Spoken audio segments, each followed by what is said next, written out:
Hello guys, and welcome back to the channel. In today's video I'll be previewing the massive preliminary final match between Port Adelaide and Richmond at the Adelaide Oval on Friday night. This game is huge. Now first, excuse the beanie. It's 25 degrees today and I'm wearing a beanie. That is because I split my head open and I've got stitches in my head, so I can't wash my hair or brush my hair. And it's a mess, so I'm going to save you from that. Second, if you like this t-shirt, there's a link in the description. That is all of the housekeeping done. Let's get into this. So, if you haven't watched these previews before, I go through their home and away fixture. In this case, it was round 11 and Port Adelaide won by 21 points. I then go through how Port Adelaide can win and then how Richmond can win. A bit of it is from last week, in Richmond's case, or 2 weeks ago in Port Adelaide's case, and also what they can fix up in their round 11 clash. And I'm just going to go through a couple of odd notes, bit of extra stuff, and then my predictions. So without any further ado, let's get right into the preview. So round 11, as I said, 93-72, 21-point win to the Power. Was it the game of the year? Look, I think there'd been closer games, but I think in terms of skill level, I think it was probably the game of the year. I know that there were, of course, closer games, as I said. I guess the Carlton after the siren could go up there. Carlton loss after the siren against Port Adelaide could go up there.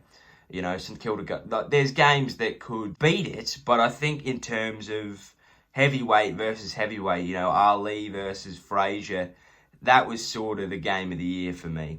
Now, should it have been more? I think so. Port Adelaide kicked 13 goals 15 to 11 goals 6. That is...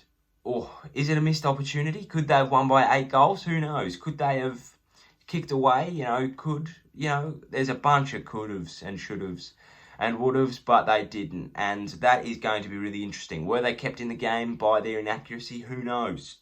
Port Adelaide's midfield was elite. Wines had 28 and 1. Boak had 31. Gray had 22 and 3 goals. That midfield just broke the game open. Not just that, but I think Boak had 10 clearances and Wines had 8 clearances. So there's 18 clearances. That's nearly more clearances than Richmond had for the whole game. So that's huge. I think it might even be more clearances. I don't even know, but... it was bad, Richmond's clearance work. It's something that they pride themselves on too. They're usually really good in the middle, but there they just couldn't get one. They had inside 50 dominance, 55-24. That's huge. That is double and then some. So that is a massive warning sign for Port Adelaide. You know, clearances, for Richmond by Port Adelaide. Centre clearances equal 450 entries and Richmond just couldn't buy one. Port Adelaide had them, going, they were at the reject shop for them. Inside 50 efficiency, though, was very important for Richmond. 17 scoring shots out of 24. I think a couple were outside 50, so I guess 15 out of 24, but that's still good. I mean, it's not better, but 17 out of 24 shots from, inside 50s, I'll take that. I'll give it to them. Clearances were unreal, though, for Port Adelaide.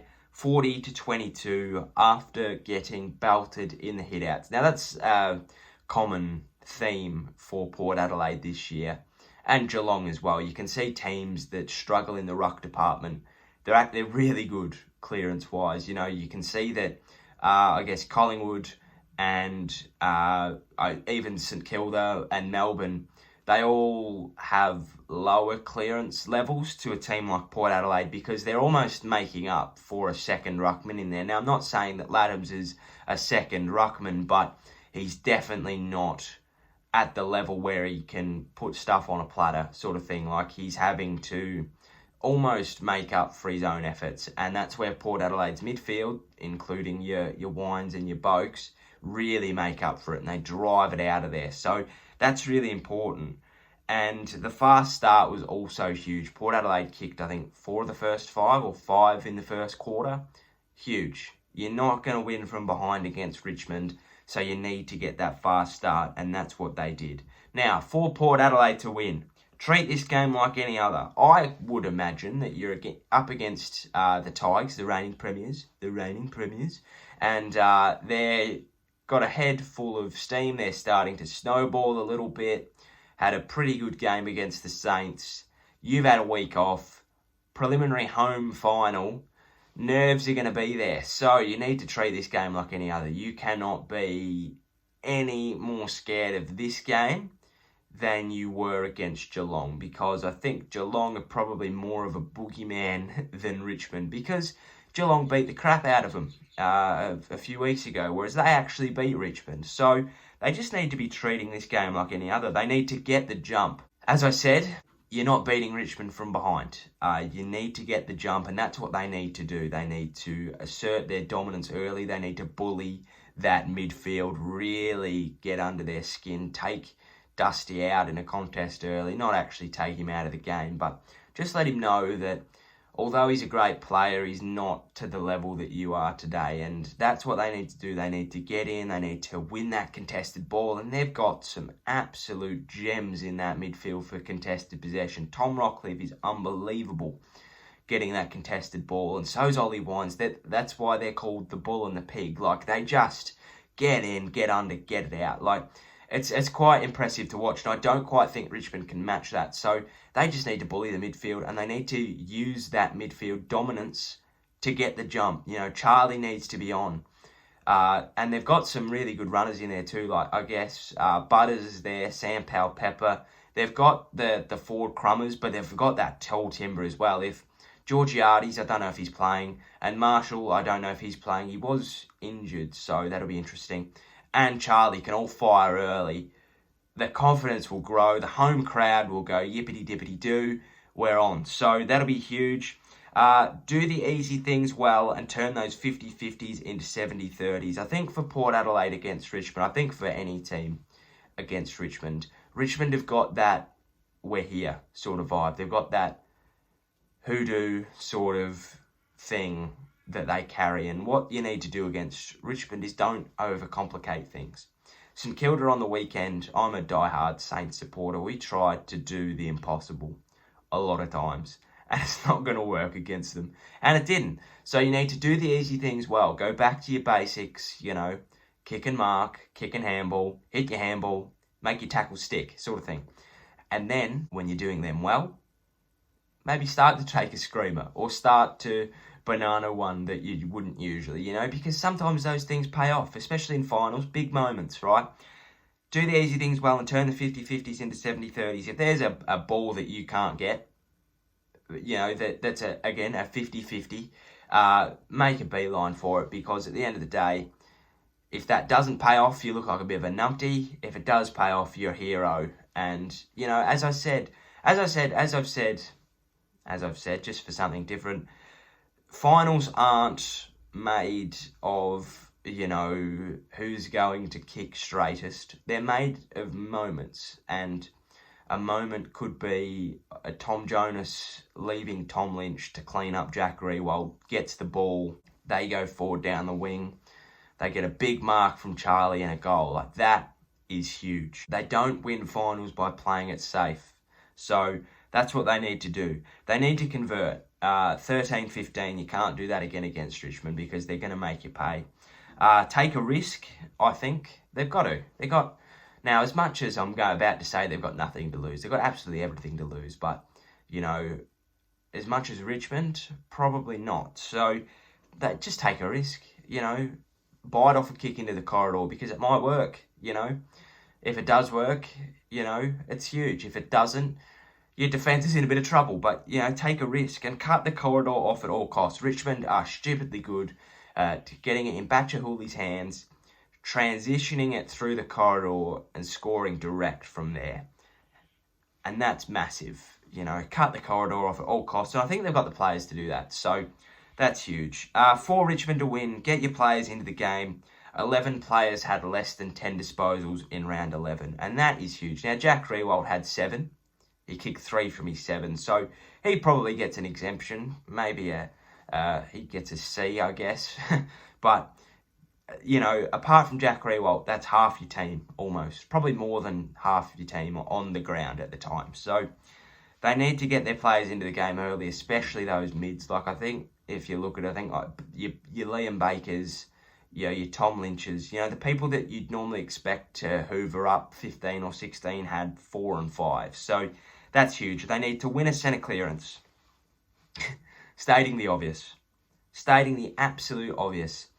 They have the ruck advantage, and they've got the players to bloody do it. Cochin, Martin, they've got the firepower in that midfield to get the clearances. I just don't understand what happened. But they need to win a clearance, and they need to, they need to really get into that clearance game early, because if you can take away Port's greatest asset, what do they really got? So they need to win clearances early, fight fire with fire. As I said, Port Adelaide have got not as much to lose, so they're going to want to take risks, and Richmond invite that. They invite you going, we know who we are, take a risk against us and see what happens. So they need to fight fire with fire. Be privy or be expecting that risk to be taken, because they've got the players, especially their intercepts, going forward for Port Adelaide. Their intercept markers are huge, and if they can fight that fire with fire, maybe even play Port Adelaide's game for a little bit, but it pay off by a goal that you shouldn't get, or a goal that you've set that trap for, that makes Port Adelaide drop the head and you move on. Use your half-back run and carry again. Jesus Christ.